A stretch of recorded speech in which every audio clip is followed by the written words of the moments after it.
Hi, everyone. Thanks for joining me in this session. During the next 15 minutes, I will try to explain how the role of a marketer will evolve with the rise of AI agents. Before jumping to it, maybe a little bit about us and where we come from so you can understand the rest of the session. We are the first European composable CDP for customer data platform. We try to connect the customer data to the marketing tools that marketers use to speak to their customers.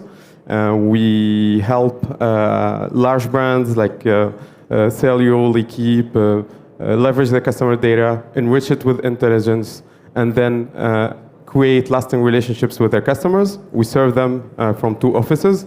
The first one in Paris, our headquarters, and the second one in London. And we were built to address the challenge of using customer data while respecting GDPR. And we have a proprietary technology that we call no copy. So we surface the data without copying it in the different systems. So what we're going to show you in the next slides are the things that we see with marketers in their everyday job. It's not demos, it's more of a real application that we see on every day. And every day when we speak to marketers, the first question they ask us when the question comes to AI, will AI replace marketers? I think we can cut the suspense and say AI won't replace marketers. Humans, consumers will always need this human touch, but definitely the question that, if I was a marketer, the question that I would ask is, how will my job look like in the next 3-4 years? Now that we have AI agents that can solve very tough problems.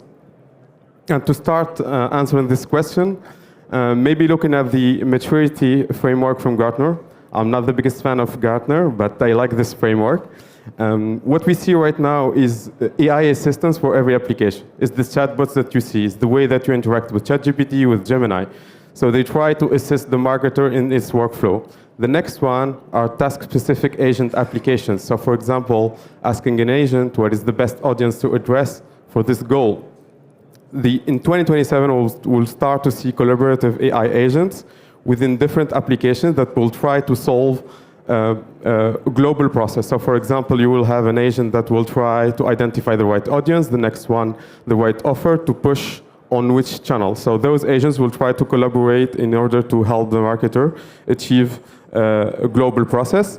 And then by 2028 and 2029, we'll live in a new era where agents will work with a human to achieving global objectives.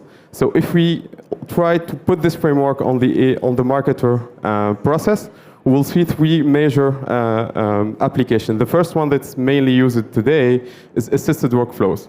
As I said, like identifying the right audience, the right offer to push to each of the customers. And 2026 will be around how can I give agents the ability to assist me in targeting the right audience on the right channel before reaching the level where we will leave agents orchestrate completely a marketing campaign. Let's see some applications. The first one is about how we can assist a marketer in its day-to-day job. We see two different patterns. The first one is conversational interfaces that will be used to identify the right creative, maybe identify the right audiences. It's mainly chatting with an interface to achieve the right output. The second one, which we believe in it, we at Dinmo, and we're building towards this, is one-click AI suggestions. So instead of chatting to an interface, we can click on a button, and some agents will define the right subject for an email, the right creative, etc. But this is mainly the application that we see right now. They are adopted by many marketers to help them remove the need of manual tasks on their everyday job. The second one that I find really interesting is around how the lifecycle management and the customer relationship management by marketers. You know, when we talk about CRM, it's generally around 3 main objectives. Is identifying the future customer behavior of the customers, who are the customers that will churn, who are the next VIPs. The problem with large language models is that they cannot understand how your consumers will behave, because there is a lot of patterns that are hidden within raw data, and we can't feed all your customer base to a large language model. So the approach that we adopt at Dinmo is breaking down this in three different agents and leveraging, let's say, more scientific models that will try to understand the customer behavior within the industry context. For example, a first agent that will try to predict the churn by analyzing all the customer behavior, and then you can interact with it to find VIPs, customers at risk of churn, so you can address them the right way. And the second one will be around the offer that we will push to the customers.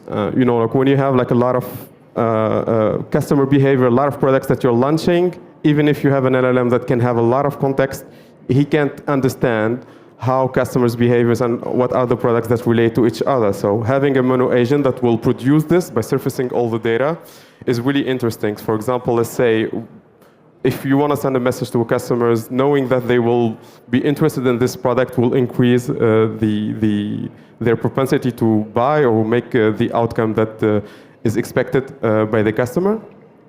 And the last one is the lifetime value predictions, especially in businesses where there is no subscriptions and customers can buy at certain moments.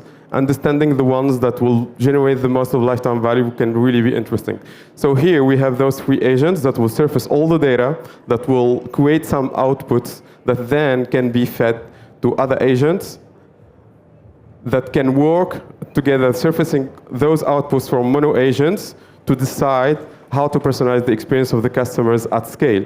So if you look at the process of a marketer, before, it was identifying the audiences, the creatives, and then defining a static journey, saying, okay, my customer is joining now, they bought their first product. On day 2, I will send them this message. On day 3, I will send them the second message on this different channel. The problem with those approaches, they don't capture the fact that the customers have different behaviors. You don't have the same customer within your database. Each one is so specific. So using agentic methods fed with the mono agent that we saw earlier can enable marketers to change the process by keeping the same inputs, which are audiences, the creatives, the channels, but leaving agents decide on the right way to address its customers. It's like having an agent for each customer that know their behavior, what's going to come next. And as you can see, we will have different patterns and different journeys for each customer. So now let's come back to the first question that we asked. Will AI replace marketers? Definitely not. But the marketers should understand that their job will definitely need to change so they can adopt those agents. And those agents will cut the manual work that would have taken them a lot of time defining the right audience, getting insights, and they will be transformed from operators to supervisors and pilots.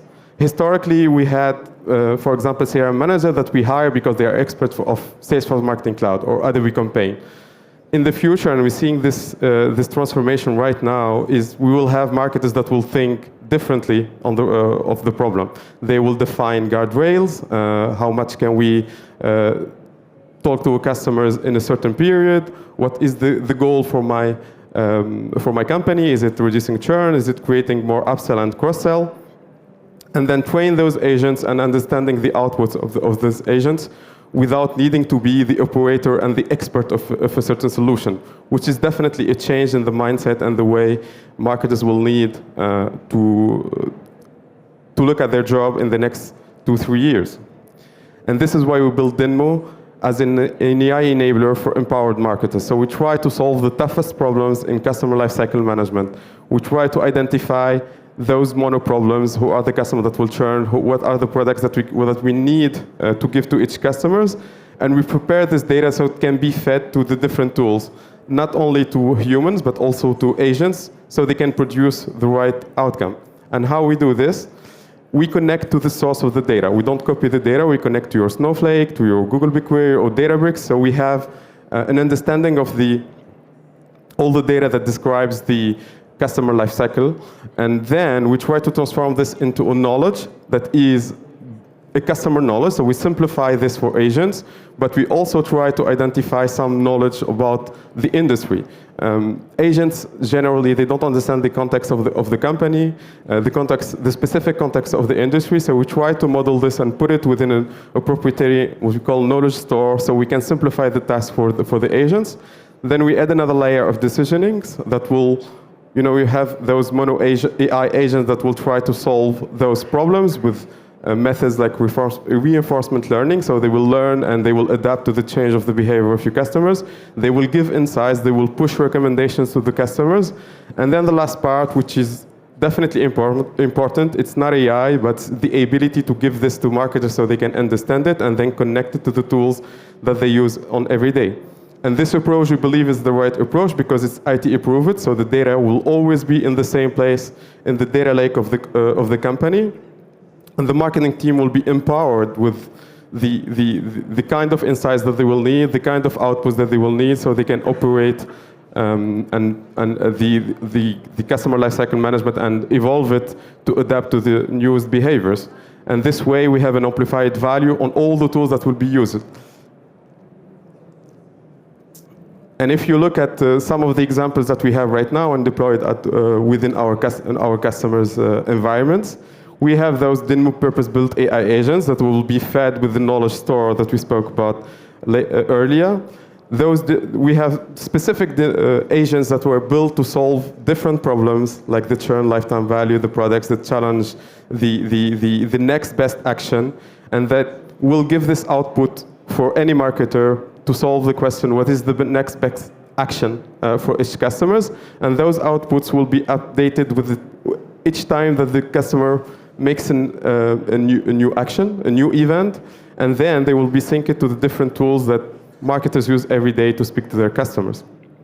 Whether it's a CUP like Braze, like Batch, or even a support tool like Zendesk or Intercom, so everyone within the company can have those AI agents outputs. And this is definitely how we see the evolution of the category of customer data platforms. Ability to prepare the data, to put it in a shape that can be consumed by humans, but also by AI agents to achieve the desired outputs and outcomes of the company with a plug-and-play approach. So we have the connectors to connect to any data source, and we have also the connectors to push this intelligence to the different tools.